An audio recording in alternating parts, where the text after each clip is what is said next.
오늘 여러분과 함께 은혜 받기를 원하는 본문의 말씀은 창세기 2장 18절에서부터 23절까지, 그리고 신약 성경 에베소서 5장 31절로 32절 말씀입니다. 제가 여러분 말씀을 대신해서 봉독에 올려드립니다.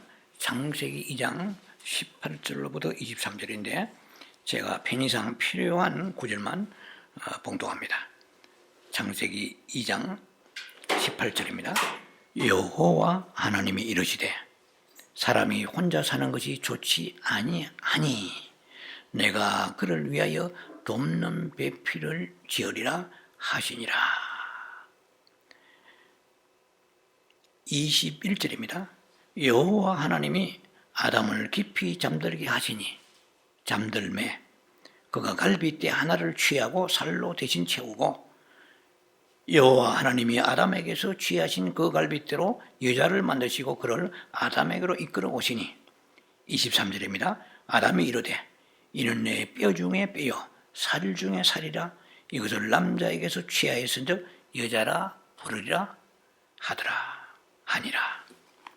말씀의 제목은 아담의 결혼 이야기라는 말씀을 가지고 몇 번 시리즈로 말씀을 나눌 것입니다. 부제목으로서는 아담은 그리스도의 표상이요 하와는 교회의 예표다 하는 부제목이 되겠습니다.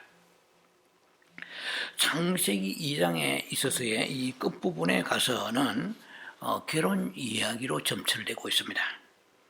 하나님이 결혼에 그렇게 관심이 많으십니다. 그 결혼은 단순하게 우리가 생각하는 인간적인 측면에서 결혼만 이해를 하면 큰 오산입니다. 창세기 28장에 창세기 1장 28절에 하나님께서는 그 생번충이죠. 생번 땅, 생육하고 번성하고 땅에 충만하라. 그래서 알콩달콩 살아가면서 생육하고 번성하고 땅에 충만하고 깨가 쏟아지게 가정을 이루어 살아가라는 그 뜻은 표면상의 이유고 이면적인 그 뜻을 우리 알아야 신앙이 승리할 수 있습니다. 아버지 하나님의 가슴에 품고 있는 마음을 우리가 계시적으로 알아내야 되는 거야. 자, 그래서 성경은 상당히 많은 예표, 타이폴로지컬, 예표로 되어 상징과 징표 예표로 되어 있습니다. 그래서 오직 실제는 그리스도에 있습니다. 교회와 그리스도의 실제인 것입니다. 자, 그래서 결혼 제도를 하나님이 정하셨는데 아담과 하와가 최초에 그들이 어떤 이벤트를 할까요? 그들이 하나의 사건과 이벤트를 하면은 무엇보다도 타락하기 전에, 타락은 결혼 후에 타락했거든요. 결혼 제도란 것이죠. 신약에 와서 예수님께서 공생애 중에 최초로 예수님이 그 발을 디디신 곳이 바로 가나 혼인잔치잖아요. 물로 포도주를 만드는 사건을 여러분 아실 것입니다. 자, 그러니까 창세기도 결혼이 시작하고 신약의 예수님의 공적 사역에도 결혼이란 거예요. 그럼 하나님의 결혼에 일치대한 관심을 가지신 이유는 뭐냐는 거야. 땅에서 우리가 이게서 천대만대 누리며 살아가는 목적이 아니라는 거죠. 그것만이 아니라는 거예요. 그것은 표면적인 것이고 이면적인 그 안에 있어 또 다른 깊은 뜻이 있다는 것입니다. 자, 아담이 창조되었으나 아시다시피 아내가 없었습니다. 그래서 그러므로 하나님은 아담에게 아내를 선물하셨습니다. 자, 이 기록은 분명히 사실이죠. 성경에 나와 있는 것이니까 진리고 사실입니다. 많은 어느 한 면을 볼 때는 이 아담의 결혼, 그 하와와 결혼 이 이야기, 결혼의 이벤트, 이 사건은 하나의 또한 비유라고도 볼 수 있는 거예요. 성경 전체에서 볼 때에 이것을 우리가 알아내야 됩니다. 전체 흐름 속에서 중요한 것이 그리스도 교회 관계를 놓쳐버리면 우리의 인생의 행복은 우리끼리 그지 실제 하나님과 상관이 없는 거예요. 자, 그래서 이 결혼 제도는 사실상 하나의 하나님의 메타포, 이 수사학적인 측면에서 볼 때는 이것은 비유라는 거죠. 실제 그리스도와 교회의 관계를 놓쳐버리고 살아가는 수많은 가정들이 어려운 이유가 이게 있다는 것입니다. 그것을 잡아내야 돼요. 자, 하나님은 구약 성경 이사야 54장 5절에 이렇게 말씀하십니다. 이스라엘 백성들에게 나는 너를 지으신 여호와 하나님이신데 지으신 나는 너의 남편이라고 말씀하세요. 자, 너를 지으신 자는 내 남편이니라 그랬어요. 호세아서 2장 19절 20절 보면은 내가 너에게 장가 들리라 그랬어요. 모골이 좀 송연해지는 느낌도 있습니다. 아니, 전능하신 하나님이 이 피조물, 연약한 인생, 흙덩어리로 지어진 인생에게 장가 들리라 이런 말씀하세요. 좀 그렇게 우리가 깊이 생각해야 됩니다. 하나님이 인간의 상대가 돼요. 피조물이. 죄밖에 짓지 못하는 이 인생, 피조물의 인생, 흙으로 지은 인생이 창조주 전능하신 하나님께서 내가 너에게 장가 들리라 했단 말이에요. 이런 하나님의 깊은 메타포, 수사학적인 이 은유적인 생명의 세계로 깊이 들어가야만이 우리가 우리 신앙생활에 깊은 의미를 발견할 수 있고 계시를 발견할 수 있고 또 이해할 수 있게 되는 것입니다. 자, 사람의 창조자는 분명 하나님이십니다. 그런데 그 사람을 창조하신 그 하나님께서 그 사람에게 있어서의 자기 자신이 남편이라고 말씀하세요. 예. 자, 그래서 동시에 이 뜻은 이 우주 가운데에 있어서 젠더라고 얘기하는 성적인, 성별적인 면에서 보면은 우주 가운데서 오직 남자는 한 분, 하나님 한 분이시라는 거예요. 우리가요, 여자에 비하면은 남자라는 존재는 분명히 여자에 비해서는 남자입니다. 성별로 보면은. 예. 또 모든 동물도 암수가 다 있잖아요. 예. 그러나 하나님에 대하여는 이 말이에요. 여자의 남자란 아담이란 존재는 하와에 대하여는 남자이지만 하나님에 대하여서는 여자란 거야. 전 우주의 영적 의미에서 볼 때는 남자는 한 분 하나님밖에 안 계신다는 거예요.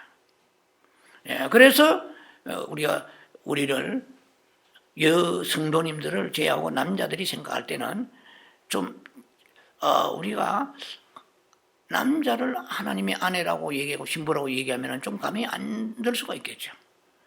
예, 그래서 여자는 신부라. 그러면 우리가 그거는 별로 받아들이기에 무리하지는 않아요. 그 남자가 신부라고 얘기하면은 어색한 것 같고 좀 감이 안 잡힌단 말이죠.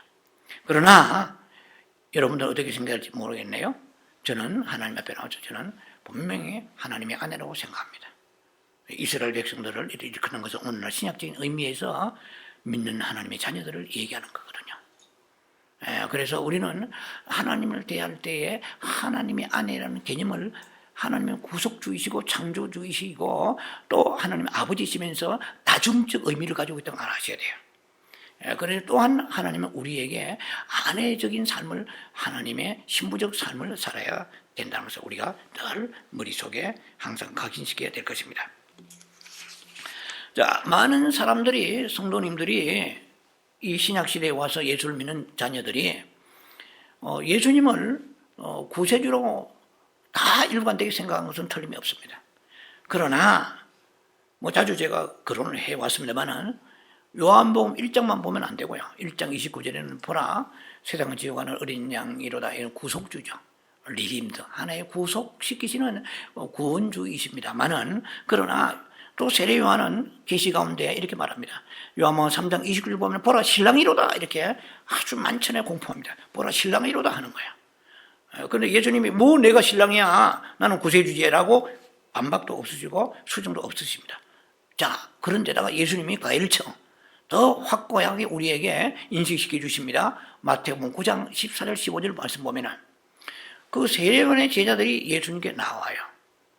예수님께 나와서 랍비요 선생이요 어찌하여 우리 선생 그러니까 세례요한의 제자들 우리와 바리새인들은 금식을 하는데 도대체 그 랍비 당신의 그 제자들은 금식을 하지 않나이까?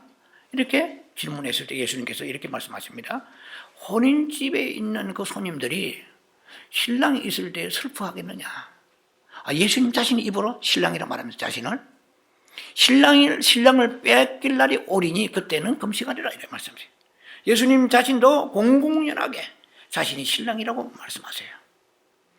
자, 고린도서 11장 2절에 보면 사도 바울도 그 깊은 영성의 대가인 사도 바울도 고린도서 11장 2절에 이렇게 말씀합니다.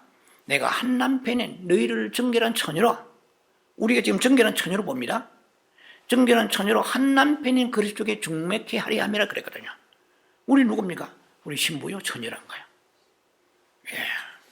자, 그런 의미에서 에베소서 5장에 31절 32절을 보면은 사람이 부모를 떠나서, 그래요? 남자를 말합니다. 남자가 부모를 떠나서, 사람이 부모를 떠나서 그 아내와 결합하여 서로 한 몸을 이룰지니라고 그랬어요. 사람이 부모를 떠나 아내와 합하여 둘이 한 육체가 될지니라 이랬어요. 어디에요? 에베소 5장 31절에. 32절에 그 부분에 가면 이렇게 나와 있습니다. 이 비밀이 크도다 그래요. 아마 제가 이 설교를 듣는 사람들 가운데서 이 비밀이 크도다 하면은 결혼의 비밀, 남녀간의 그 어떤 비밀, 야 이렇게 딜리케트한 이런 상상해서는 안 됩니다. 이 비밀이 크도다. 이 비밀이 굉장히 크다는 것은 영어로 얘기하면 profound mystery예요. great mystery가 아니고 profound. profound라는 말은 심오하다는 뜻이에요. 이 비밀이 크도다.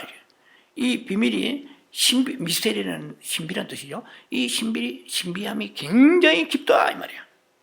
뭐가 그렇게 깊어요? 결혼 부부간에 결혼 모든 사람 다 결혼하는데 그럼 성경에 굳이 쓸 필요 있겠어요? 교회와 그리스도의 관계를 말합니다. 딱 한마디 말하면 그리스도 교회의 관계예요. 그러면 그 하나님이 이 결혼 제도를 만드시는데 오늘 이 시대에 크리스찬을 뿐만 아니라 비기독교인들도 마찬가지입니다.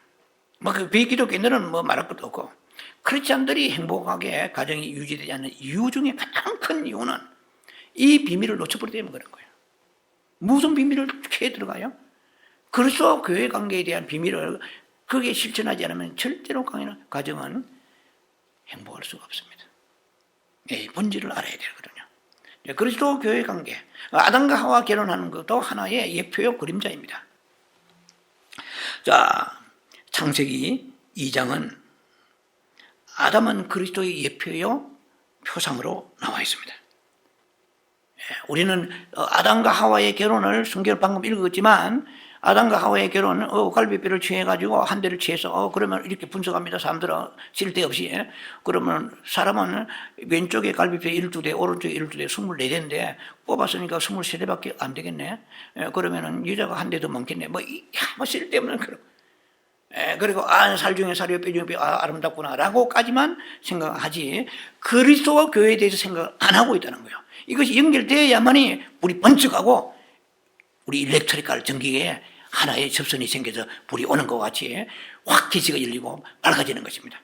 우리가 아무리 인간적으로 알콩달콩 살아 몸부림치고 정말 내 눈에 콩깍지 끼어서 참으로 그 아내와 남편 그 선남선녀가 만나도 수많은 학자들이 연구한데 오래 가봐야 2년입니다. 행복이. 그 결혼은 갑자기 이루어지지 않은 책이 있다는데 저는 보진 않았습니다만 거기에 그런 얘기 있다고 그래요. 결혼해서 1년 안에 그 부부가 신혼부부죠. 허니문 시절에 행복 지수는 몇 퍼센트? 98%. 지금 오늘 똑같은 건 아닙니다. 예를 들면 그냥 참고 삼아. 그리고 제가 정확한 기억인지 모르겠습니다만은 2년쯤 된 지면은 65% 떨어진다고 그래요. 그럼 한 20년 정도 되면은 한 4, 5%밖에 안 된다고 그래요. 행복하고 만족하는 게. 그리고 이제 30년이 지나고 이제 그러면은 95%로 다시 회복한다 합니다. 근데 이놈은 방정이 30년 물론 지금은 항원 이혼도 있지만 그런 거 좀 제외하고요. 그래서 살면서 인내하고 이해하고 그 고비를 넘기니까 크구나. 구간이 맹간이구나. 이렇다는 거예요. 지금은 그것도 안 통하는 시대예요, 사실은. 그런데 제가 얘기하자면 뭐냐면은 하나님의 우리를 인간이 이 아담과 하와 결혼 제도를 만드신 그 하나님, 지금 이 시대도 에베소 5장에도 결혼 제도를 만드셨다고 성경은 말씀하시잖아요. 에베소 5장 22절로 25절 보면은 여자들은 무조건 순종해야 돼요. surrender해야 돼요. submission해요. 복종해야 돼요. 뭐 이유가 없어. 죽게 복종하듯이. 죽게 대항하면 지옥이잖아요. 누가 죽게 대항합니까? 저 그리스도는 대항하지. 남자는 무조건적으로 unconditional love, 조건 없이 사랑해야 되는 거예요. 그러니까 예수 그리스도의 사랑이라는 것은 아가페 소스죠. 아가페 조건 없는 사랑이에요. 그러니까 남자는 그 크게 두 가지입니다. 투 트랙인데, 성경 투 트랙이죠. 투 트랙인데 뭐냐면은 남자는 피 흘리는 그 직분이에요. 아내에 대해서. 사랑 희생이잖아요. 예수님이 피 흘리시고 교회를 세우시잖아요. 사도행전 20장 28절에 피로 사신 거예요. 이 아담과 하와에 대한 이 메시지를 우리가 예사로 넘어가서는 안 됩니다. 오늘 우리 그 적용을 할 때 우리가 가정이 소생하고 살아나게 되고 사탄이 말씀 앞에 벌벌 떨고 도망가게 되는 거거든요. 내가 가정 지키려 해야 되지 않습니다. 10편 127편에. 그 여호와의 그 성을 사람이 뭐 파수꾼이 지키는 게 아니에요. 여호와께서 어떻게요? 말씀으로 지키시는 거예요. 말씀 안에 들어가야 돼요. 말씀 안에 순종해야 돼요. 내가 지킨다 안 돼요. 그러니까 하나님이 아담과 하와를 통하여 우리에게 하나의 그림을 보여주시는 거예요. 거기에서 그리스도 교회가 빠져버리니까 이 시대의 교회가 이 시대의 가정들이 큰 풍파를 띠고 있다는 것입니다. 자, 그래서 창세기 2장의 아담은 예수 그리스도의 예표의 표상입니다. 그리고 아담이 첫사람, 상징적으로 말한다면 첫사람 아담이 그리스도라는 거예요.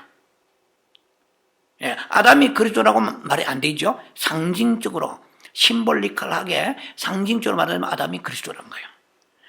예수님도 고린도전서 15장 45절 보면은 마지막 아담이라고 되어 있어요.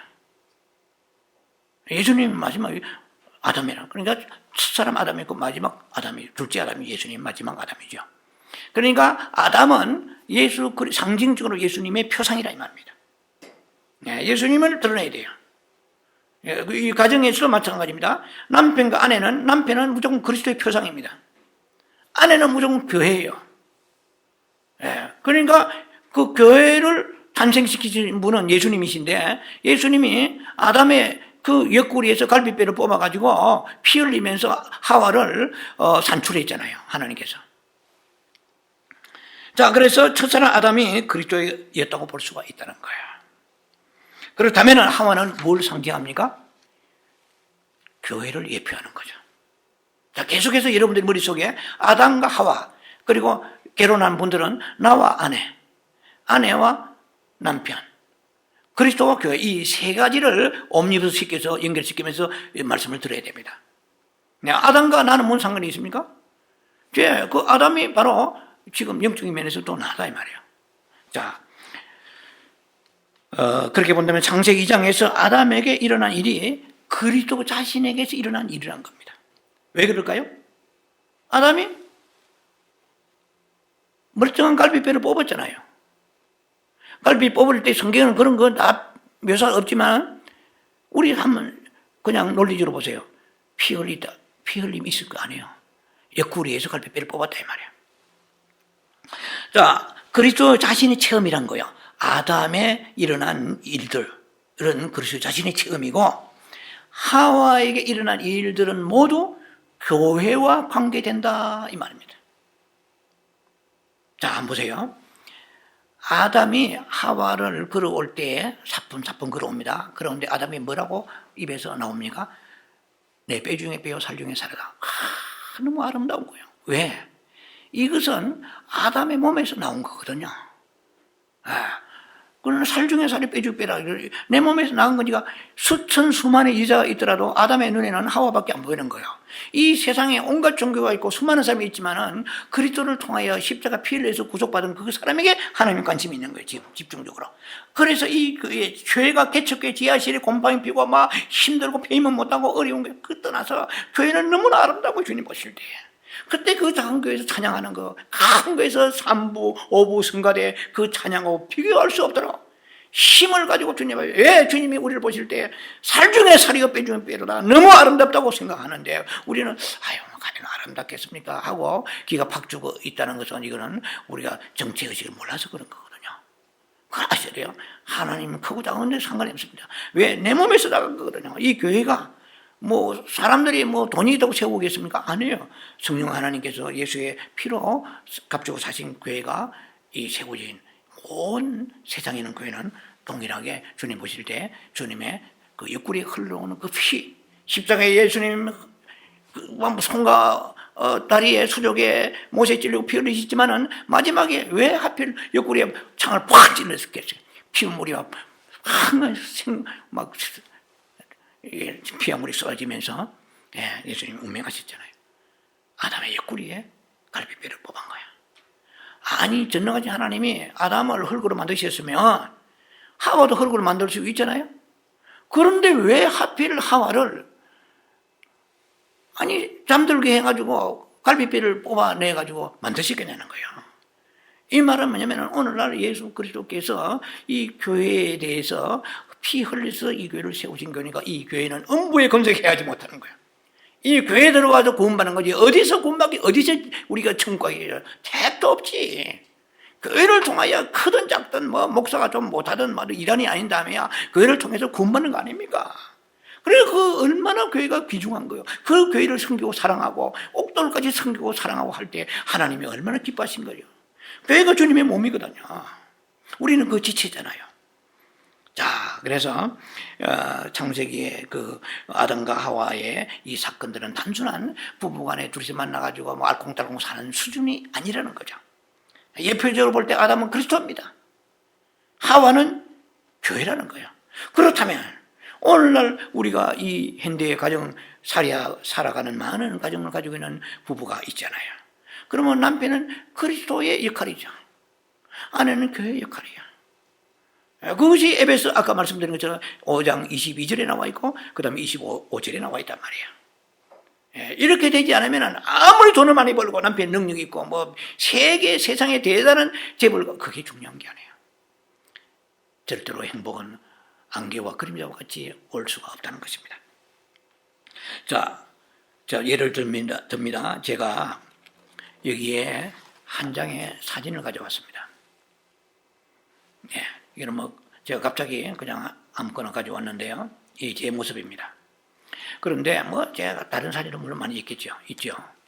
그런데 누군가 아무도 저를 모르는 사람한테 저를 소개할 때 아브라함 김 목사라는 사람이 있는데 그 사람을 제가 소개하겠습니다.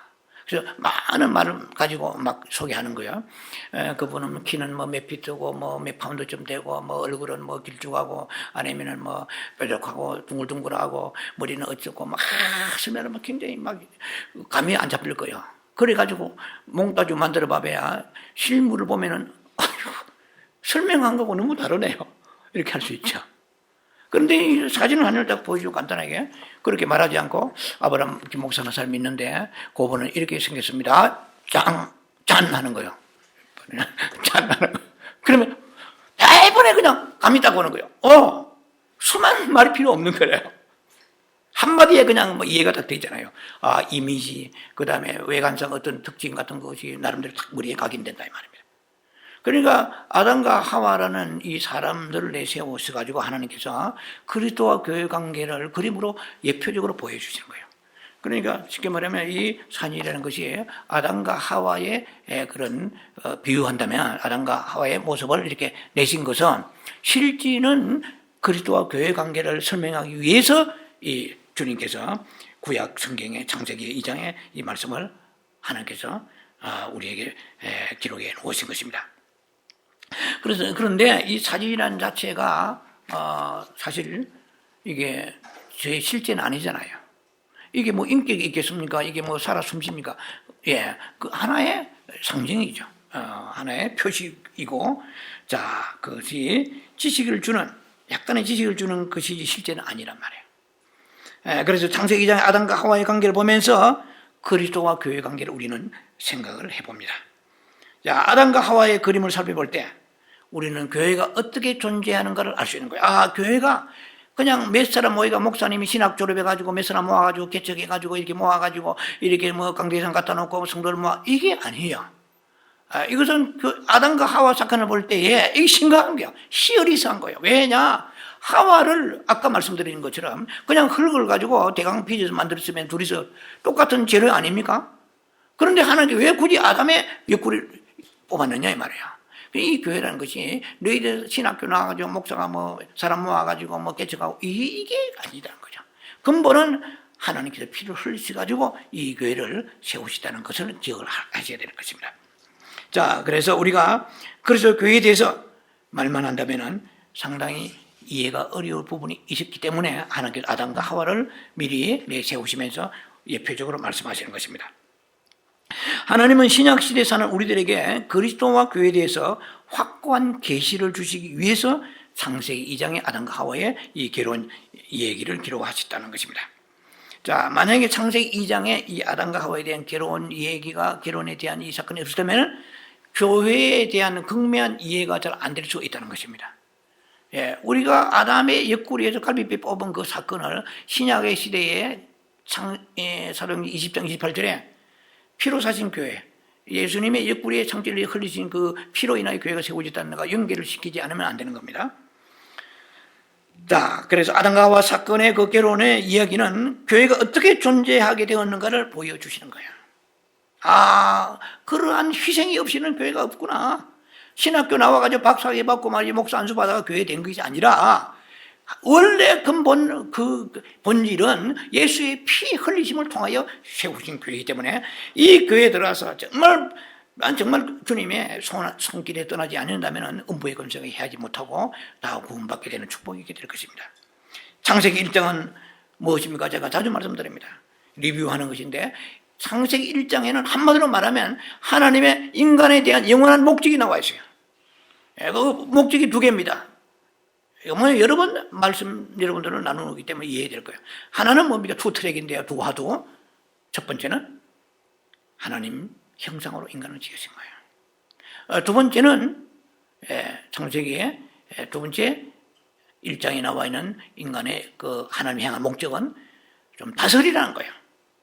닭 잡아먹고 소 잡아먹고 개 잡아먹고 뭐 고기 잡아먹고 이게 다스림만이 아니고 또 하나 중요한 게 뭐냐? 누가복음 10장 19절 말씀처럼 뱀과 정갈을 다스리란 말이에요. 악령을 다스려요. 그래서 믿는 자 이런 표적이 따라요. 마가복음 16장 17, 18절에 뱅든 자의 손을 얹고 낳고 귀신을 쫓아낸다고 그러거든. 악령들을. 왜 귀신을 안 쫓냐? 오늘날 교회들이. 귀신 쫓아라. 왜 말씀 불순종하느냐 말이야. 다스리란 말이야. 자꾸 사람만 다스리려고 하지 말고 동물만 다스리지 말고 영적인 귀신을 뱀과 정갈을 다스려야 될 거 아니야. 그래야 그 사람 신부가 될 거 아니야. 신부가 지금 못 되고 있는데 영적인 사탄이 와가지고 세상 걸 사랑하면서 와서는 종교적 포장만 해가지고 교회에 와 있는데 그걸 다스리지 않으니까 속고 있는 거야. 그래서 이단이 판치고 있잖아요. 지금 하나님이 지금 한국에는 이단을 막 끌어내고 계시는 너무 감사하지만 말이죠. 자, 그래서 창세기 1장은 그러한 하나님의 영원한 목적이 두 가지로 나와 있습니다. 하나는 하나님 형상이요, 그리고 권위를 가지고 다스리란 말이에요. 기는 걸 다스려 그랬거든요. 기는 것은 뱀과 황충과 이 사탄이잖아요. 정갈이잖아요. 사탄. 그 다음에 창세기 2장에 와서는 하나님께서 그러한 다스리는 능력이 그냥 나옵니까? 사람도 먹어야 배부르고 일을 하죠. 생명인 예수님을 먹어야 되는데 생명나무를 세워주시고 먹으라고 아담에게 보여주신 거예요. 그런데 결국은 아담은 실패하고 먹지 못했잖아요. 먹어야 되는 거야. 먹어야 오늘도 마찬가지. 오늘도 예수를 먹어야지. 오늘도 교리와 지식을 먹어서는 안 됩니다. 죽어도 안 변합니다. 솔직히. 변한 채 하지만은 자기에 있는 그 사탄은 마각을 드러내지 않죠. 여러분 아시다시피 광명한 천사로 나타날 수 있잖아요. 이단들이 보면 이단들이 교주 광명한 천사 아닙니까? 그런데 이단들은 눈에 보이죠. 그래도 그런 정단이라고 정통이라고 얘기하는 우리들이 이 글을 내는 그런 영적인 분별이 없이는 너희 요한 1서 4장입니까 보면은 다 그 영들을 믿지 말라. 하나님께 속하였나 한번 우리가 그것을 점검해 보라고 말씀하신단 말이죠. 생명나무인 그 예수 그리스도 생명나무를 아담은 먹지 못했기 때문에 결국은 하나님의 생명 내 안에 하나님 생명이 있어야 다스리는데 어떻게 다스려요? 아니 하와에게 뭐 뱀을 통해서 이 선악과를 먹으라 뭐 이렇게 막 유혹을 했잖아요. 다스릴 능력이 안 되는 거예요. 안 되니까 그대로 함께 먹어버리잖아요. 자, 그래서 창세기 2장을 요약하면은 2장을 요약하면 첫째로 하나님은 창세기 2장에 요약하면 하나님은 창세기 2장 7절에 중요한 말씀이 나와 있습니다. 창세기 2장 7절에 아담의 코에다 생기를 불어넣으셨습니다. 네. 그런데 히브리어 세 단어를 기억을 하셔야 됩니다. 루아흐라는 단어예요. 두 번째 네샤마예요. 네샤마. 세 번째 단어는 네페시하여요. 제가 이 말씀을 제가 올해 초에 나갔습니다. 하나님의 생기가 사람의 영이 되었다고 그랬잖아요. 그래서 하나님의 생기가 할 때 그것이 루아흐로 나오지 않고 히브리어가 네샤마로 나와 있단 말이에요. 그러면 그 네샤마가 그럼 어디에서 동일하게 나오느냐면은 잠언 20장 27절에 이미 제가 말씀드렸습니다. 제가 추가해서 말씀드립니다. 사람의 영혼은 여호와의 등불이라고 그랬어요. 그때 사람의 영혼은 할 때 히브리어로 네샤마 나와 있어요. 그러니까 하나님의 생기, the breath of life, 하나님의 생기가 이것이 어떤 분은 뭐 성령이라고 안 해요. 영이 루아흐가 아니에요. 네샤마예요. 분명히 그 세 가지의 히브리어를 구분하고 있습니다. 하나님의 생기가 즉 네샤마가 이 말이에요. 사람 몸에 들어가가지고 그 다음에 사람이 생명이 되었다 이 말이에요. 그러니까 영을 가진 혼적인 존재가 됐단 말입니다. 그래서 잠언 20장 27절에 사람의 영혼을 할 때 그 영혼이란 말이 네샤마예요. 그래서 생기란 말하고 동일한 단어입니다. 히브리어로. 그러니까 하나님 생기가 들어오면 인간의 몸속에 들어오면서 인간의 영혼이 창조했다. 제가 알기로는 성경 전체 어디도 하나님의 영혼을 창조하는 창조하시는 과정에 대해서 묘사한 곳이 없습니다. 이것은 계시적 의미에서 2장 7절에서 추출할 수밖에 없어요. 자, 그래서 하나님은 인간을 이렇게 영이 있는 영을 집어넣은 존재로 만드셨어요. 그 두 번째 어떻게 했습니까? 창세기 2장에 생명나무 앞에 있는 에덴 동산 앞에 동산 중앙에 있는 생명나무 앞에 세워두셨습니다. 이 두 번째예요. 2장에. 세 번째 이것이 와야 돼요. 그 생명나무가 아담 안으로 들어와야 되는데 이것이 못 들어오고 4,000년 후에 들어온 거예요. 구약 4,000년 후에 들어 신약에 와서 예수님 십자가 죽으시고 부활하시고 그 다음에 승천하시고 성령이 오셔가지고 사람 속에 영이 들어간 거예요. 자, 2장에서는 마무리가 되지 못했다는 것입니다. 그 생명나무를 먹지 못했기 때문에.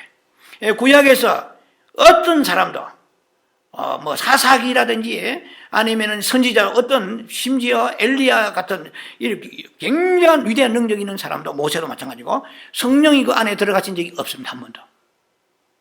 오늘날도 알아야 돼요. 오늘날도 미국에서 제일 저주스러운 욕이 뭔지 아세요? 많이 있겠지만 가사노비치 이런 게 있지만은 뭐냐? 성령 받지 않고 목회하라 이 말이에요. 그거 뭔 말이에요?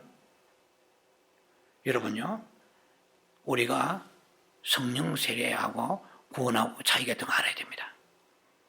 많은 사람들이 이거 깜깜한 사람이 너무 많습니다. 사도행전 19장 2절 이하로 보면은 너희가 믿을 때 성령 받았느냐? 야, 이거 굉장한 메가톤급의 메시지입니다. 너희가 믿을 때 성령 받았냐? 아이 성령이 아니고 고린도전서 12장 2절 3절에 성령이 아니고서 예수를 주라고 누가 시인하지 않을 수 있냐? 성령이 아니고서 예수를 주로 신할 수 없다. 오케이. 구원의 성령입니다. 그래서 우리 성령 받았죠. 그러나 구원 위에 은은 성령 세례 받아야 되는 것입니다. 그러니까 사도행전 19장 6절 5, 6절에 가면은 베드로와 요한이 안수하니까 그들이 성령 받으면서 방하고 그리고 예언도 하더라. 방언이 막 트리빠 칼라 카피에 센타라 칼라 팝 이거 절대로 우습게 보면 안 됩니다. 자, 그래서 우리가 성령이 우리 안에 오셨기 때문에 우리가 구원받은 거예요. 그러면 성령 세례, 불세례, 성령 충만은 구원 이후에 오는 거예요. 제가 이건 시간이 없기 때문에 언젠가 이걸 또 다시 할 겁니다. 이건 굉장히 방대하고 충격적인 내용들입니다. 자, 사람 안에 생명을 넣어주시고, 그래, 우리가 생명 받았어요. 다 받았지만 충만하지 않은 이유가 왜 기도를 오래 못해? 지식은 많아. 얼마든지 책도 쓰고, 수많은 사람한테 지식을 가르치고 있지만 생명의 능력이 나와야 돼. 나와야만 내 안에 내적인 변화가 나타나서 그리스도 예수의 성품으로 가까워질 수 있는 거예요. 그리고 막 기도도 막 힘있게 할 수 있습니다. 기도가 안 되는 거야. 남한테 기도 가르칠 수 있지만 자기는 못해요. 왜 그렇습니까? 성령 충만함이 없기 때문에 성령 불세를 받아야 돼요. 예. 내 뒤에 오는 자는 성령과 불로 세를 받으라. 자, 이게 깊은 비밀의 얘기는 오늘 다 할 수 없습니다. 스가랴 12장 말씀 보면은요, 여러분, 하나님께서 이 세상을 만드실 때 딱 세 가지의 관심을 가지고 축약해서 말씀합니다. 하늘과 땅과 사람의 심령이라고 그러죠. 심령은 하트, 마인드나 하트가 아니고 그게 그냥 스피릿입니다. 영을, 인간의 영을 만드세요. 하나님의 관심은 어디에 있습니까? 인간의 영이요. 껍데기 관심이 없어요. 하나님 교단도 관심이 없어요. 교회 사이즈 관심이 없어요. 그 사람의 그 영 속에 하나님의 생명이 들어가서 내주하시고 언제나 운행하시고 충만하냐며 기름 부으심이 있느냐는 거예요. 배에서 생수강이 흘러 넘쳐야 되는데 그냥 생수강이 수돗물처럼 짤짤거리고 이거 안 되는 거야. 나도 못 적시는데 남을 어떻게 적셔요? 그래서 그 사람 보면은 예수의 냄새가 안 나는 거예요. 성령의 냄새가 나야 돼요. 예수의 냄새가 나야 돼요. 생명이 내 안에 풍성해야 돼요. 요한복음 10장 10절. 내가 너에게 온 것은 두 가지입니다. 내가 너에게 온 것은 투트랙이요. 내가 너에게 생명을 주고 구원받고 이 말이에요. 두 번째, 생명이 풍성케 하려 함이라. 성령 불세를 받아라. 오토 카피파 마라칸달라 카피. 우습게 생각하면 안 됩니다. 자, 오늘 우리가 하나님이 인간의 영을 만드셔서 그것을 영 속에 들어가시길 원해서 영을 만드신 거예요. 김정은이도 영이 있다고 제가 수없이 말씀드립니다. 그러나 그 영은 죽어버렸어요. 그런데 오늘날 교회 나온 예수를 구주로 영접하고 회개하고 세례받은 사람, 믿는 사람들은 다 그 영이 살아가지고 우리 하나님의 내 안에 이 새로운 거듭난 본 어게인 중생되었단 말이에요. 그러나 살아가는 거 보면은 이거 안 돼요. 예, 그 보면은 술도 담배도 좋아하고 은근히 숨어가지고 은밀한 죄 짓고 살아가면서 뭔가 끝에는 종교적으로 다듬어져 가는데 실제로는 안 되는 이유가 뭐냐네. 오늘날 많은 교리적 문제가 이게 있다는 것입니다. 이건 충격적인 목사도요, 얼마 제가 목사로서 목사님들 가운데서도 성령 받지 않고 목회할 수 있습니다. 얼마든지 가능합니다. 자, 하나님 사람의 이 영을 만드신 것은 내가 그 속에 들어가리라. 우리 안에 들어왔다는 건 얼마나 감사해요. 그러나 들어오셔서 그 다음에 내가 생명을 풍성케 하리 함이라. 불러 하지만은 우습게 보면 안 돼요. 불러 성령의 불러 충만 성령의 생수로 충만 성령의 기름으로 충만해야 돼요. 그래서 기도할 때 막 몸이 붕붕 뜨면 막 이런 것도 있고 그 여러 카드를 가지고 많은 카드를 가지고 내적인 내면 기도도 침묵 기도도 관상 기도 들어가면서 그 다음에 방언할 때 방언도 할 줄 알고 뭐 통역도 알고 예언도 더 좋죠. 그러나 모든 그 기도에 있어서 첫 번째는 우리가 은사의 첫 번째 관문은 방언입니다. 예. 방언은 이사야 28장 21절에 보면은요, 공하고 넘어가겠습니다. 보면은 방언 너희가 안식을 주고 이렇게 곤비한 사람이 안식을 주고 너희가 마음이 상쾌하리라. 네가 그렇게 피곤하고 지친 것은 여러 이유가 있지만은 충만치 않기 때문에 그런 거예요. 예, 보약을 먹어도 충만치 않은 사람은 이유가 있는 거예요. 보약을 뭐 충만한 몸이 막 힘을 그런 보약이 필요한 거지. 보약을 막 철저히 달에 먹어도 자꾸 눌리는 거, 이건 충만치 않기 때문에 믿는 자는. 자, 아담은 자 기억하시기 바랍니다. 아담인 남자는 이 말씀을 이 센텐스가 쉽진 않아요. 아담인 남자는 남편이신 하나님이 자기 아내를 구하는 참되고 우주적인 남편이신 하나님을 예표합니다. 자, 그걸 좀 문장이 좀 복합 구조로 같은데요. 간단하게 센텐스를 줄이면은 아담은 우리의 남편이신 사람의 남편이신 하나님을 예표한다 이 말입니다. 자, 이 사람을 창조하신 하나님께서 창세기 2장 18절에 이렇게 말씀하십니다. 사람이 독처하는 것이, 독처란 말은 옛날 성경인데 혼자 사는 것이 말입니다. 하나님 보실 때 사람이 혼자 사는 것이 좋지 못하니 내가 그를 위하여 돕는 배필을 지으리라. It is not good. It is not good for the man to be alone. 혼자 사는 것이 no good, not good, 좋지 못하다.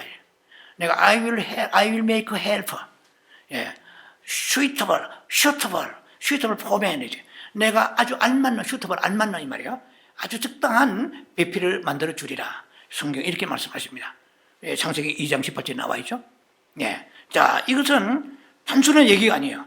이것은 뭐냐면은 사람은 완벽했지만 어딘가가 온전치는 않은 듯한 느낌을 이 속에 내포하고 있습니다. 마치 사람의 머리가 있는데 몸이 없는 것 같아요. 수박을 예를 들면 수박은 있는데 반쪽알이야. 이 반쪽알의 수박이 어디 갔나?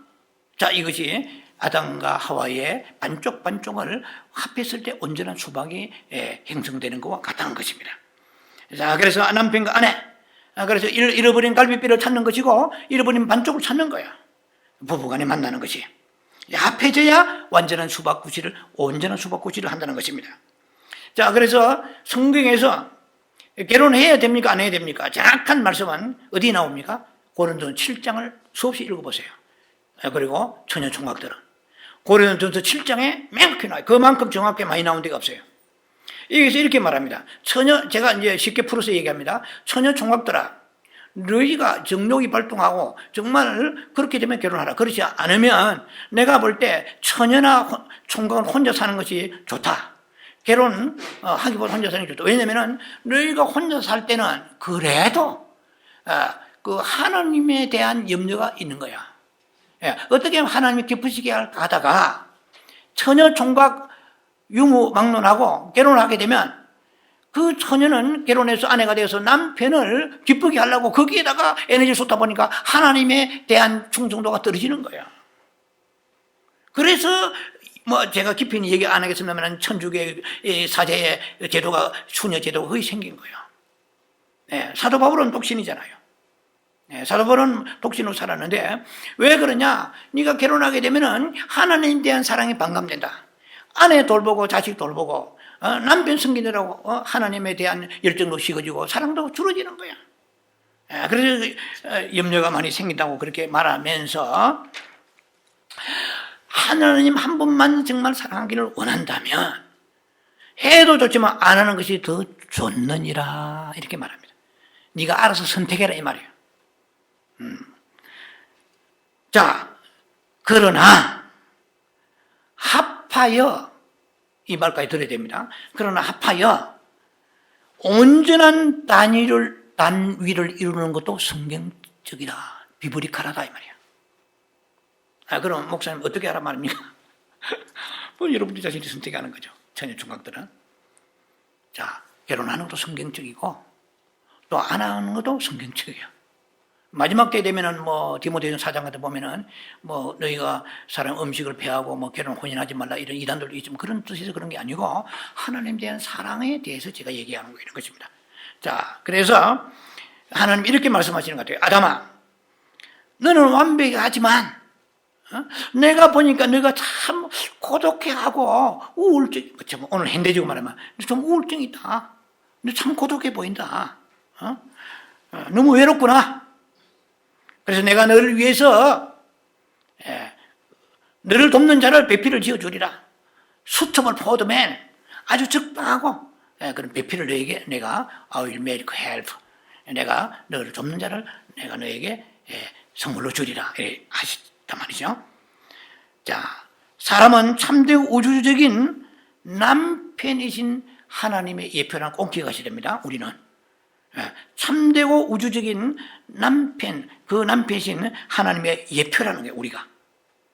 그러니까 우리가 그 남편이신 하나님의 예표라는 것은 남자들이 특히 해당되는 것입니다만은, 자, 사실 하나님도 합당한 사람을 얻으시기 전에 독서하셨다는 거예요. 하나님은 만세전에 계시고 영까지 계시는 분이십니다. 아니, 하나님에게 뭔 아내가 필요해요, 솔직히. 하나님이 인간을 만드실 때 이 세상에서 이 세상의 모든 것을 취하면서 육신의 것을 위하여 부귀영화 누리려고 만드실 것 같으면 하나님 인간을 안 만드셨어요. 하나님에게 필요한 배필이 필요하신 거거든요. 왜냐? 이미 말씀드린 호세 2장 19절에 내가 너에게 장가들리라. 아니, 택도 없잖아. 인간에게 인간이 장가, 하나님 아쉬워서 창조주 하나님이. 그걸 보세요. 그거는 하나님 인간을 아담과 하와를 만드신 이유, 오늘 우리들을 이 땅에 결혼하게 하신 이유가 뭐냐는 거예요. 자, 그걸 우리가 생각을 깊이 해봐야 됩니다. 자, 그래서 분명 하나님은 절대적이고 영원하시고 완벽하신 분은 틀림이 없습니다. 그거 우리가 제가 지금 조심스럽게 얘기하는 거예요. 하나님은 절대적이고 완벽하고 하나님은 부족함이 없으시는 전능자 하나님이십니다.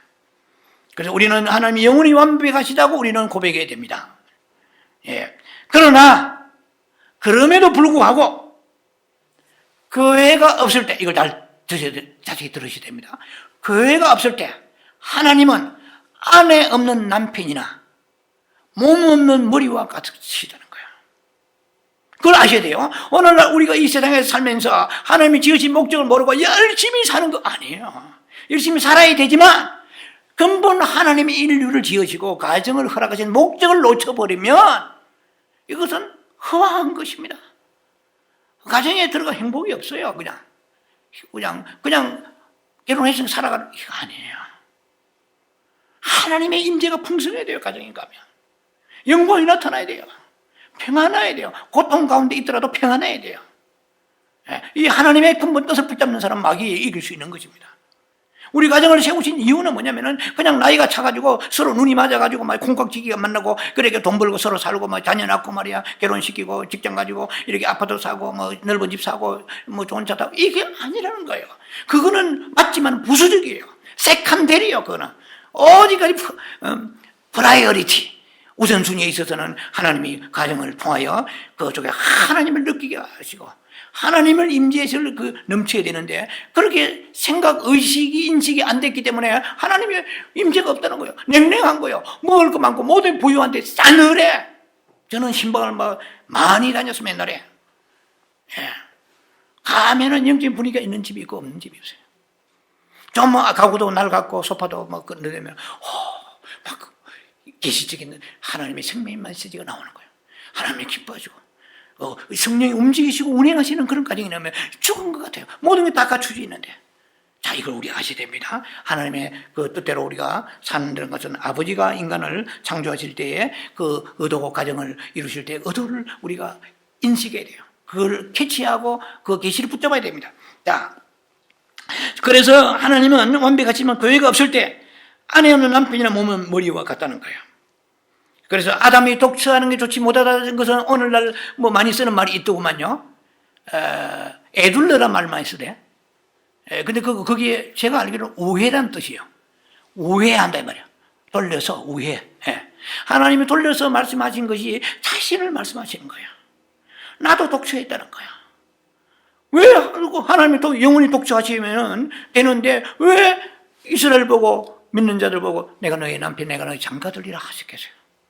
하나님은 외롭지 아니하신 분이지만 우리가 할 수 있는 표현은 그것밖에 없어요. 하나님 자신도 아담이 네가 독처하는 것이 내가 보기에 이디스 낳고 포도매 내가 보니까 좀 좋지 않다. 놓으시다.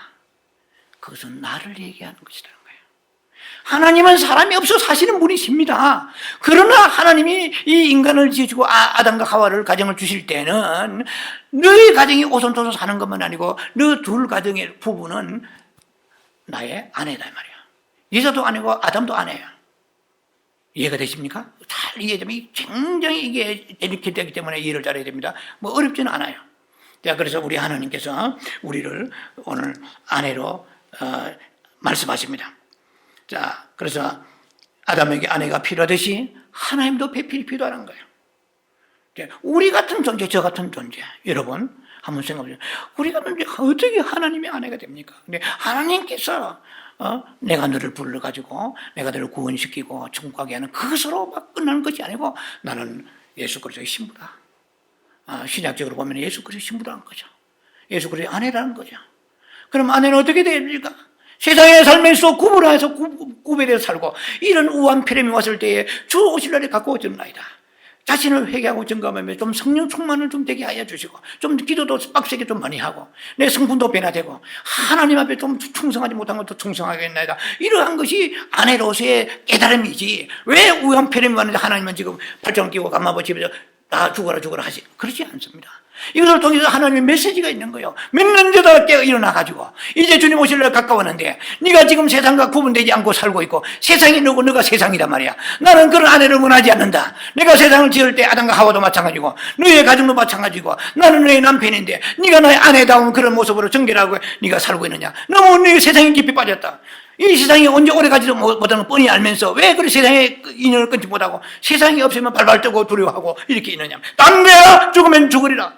저도 담대하지 못할 때가 있습니다. 기도를 많이 해야 돼요. 담대하게 주여 나는 주님의 아내입니다. 왜 아버지여 10편 91편 3절 6절 7절 10절 말씀대로 아버지 재앙이 내게 오지 못해. 이유는 무엇입니까? 내 살려가지고 죄지으라고? 뭡니까? 좋은 거 먹으라고? 아니요. 나의 하나님이 나의 남편이고 내가 하나님의 아내이기 때문에 보호하여 주옵소서. 지켜주옵소서 해야지. 아니 말이 우한 피라미가 지켜가지고 죄짓고 하면 뭐 해겠어요?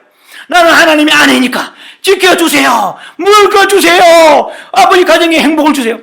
이렇게 하는 것이 아담과 하와의 지어진 목적이고 오늘 우리들 가정을 주신 목적입니다. 하나님은 배필을 원하십니다. 이 교회를 통하여 이 교회라는 것이 결국 뭐십니까? 우리가 교회라는 거죠. 우리가 신부란 거거든요. 그래서 하나님의 뜻 가운데 오늘 마지막 시대에 담대하게 하나님은 나의 남편이십니다. 어찌하여 부족한 것을 그렇게 그건 우리 생각이고 부족하면은 온전해지도록 하란 말이야. 그래서 하나님 뜻대로 오늘도 우리는 담대하게 믿음으로 선포하며 나는 하나님의 남편, 하나님 나의 남편이고 나는 아내입니다.